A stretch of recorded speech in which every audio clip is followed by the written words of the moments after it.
This is number 37 on the chapter 11 homework. So in this question, we're given a block of mass big M that's connected to a rod of negligible mass and length L. This block is going to be hit by a bullet of mass little m and velocity vector v.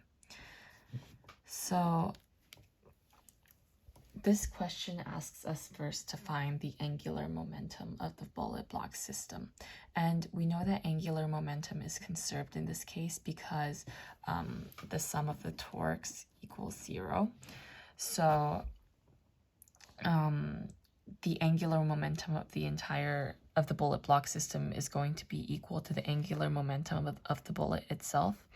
So in this case, we can just take L initial, which is going to be equal to the angular momentum of the entire system. We know that L is equal to the cross product of R radius and P linear momentum. And in this case, because the direction of motion and radius are perpendicular, this cross product is just going to be equal to R m v.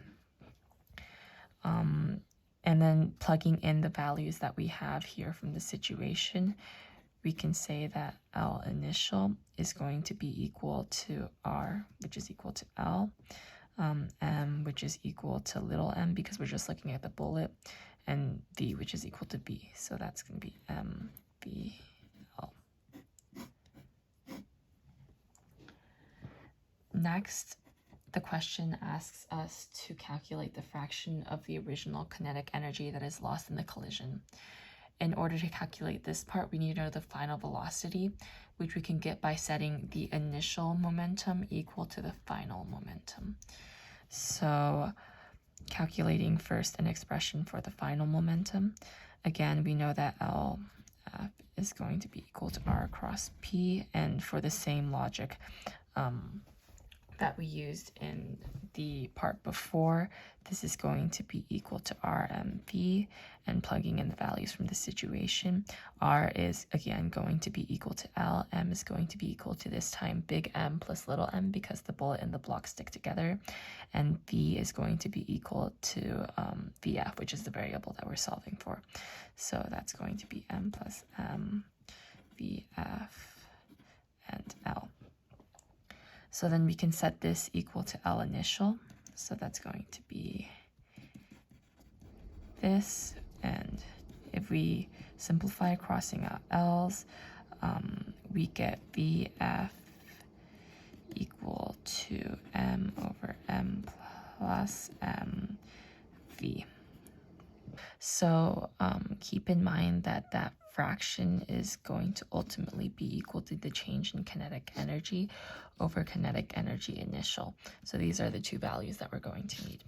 So in order to calculate change in kinetic energy, we just do kinetic energy final minus kinetic energy initial.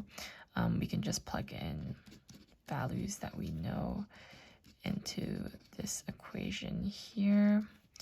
So that's going to be 1/2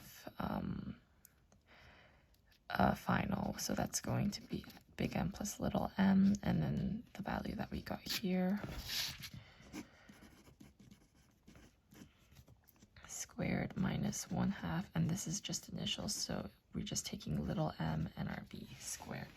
And then just simplifying this down, we're going to have m over m plus mv minus 1/2 mv squared.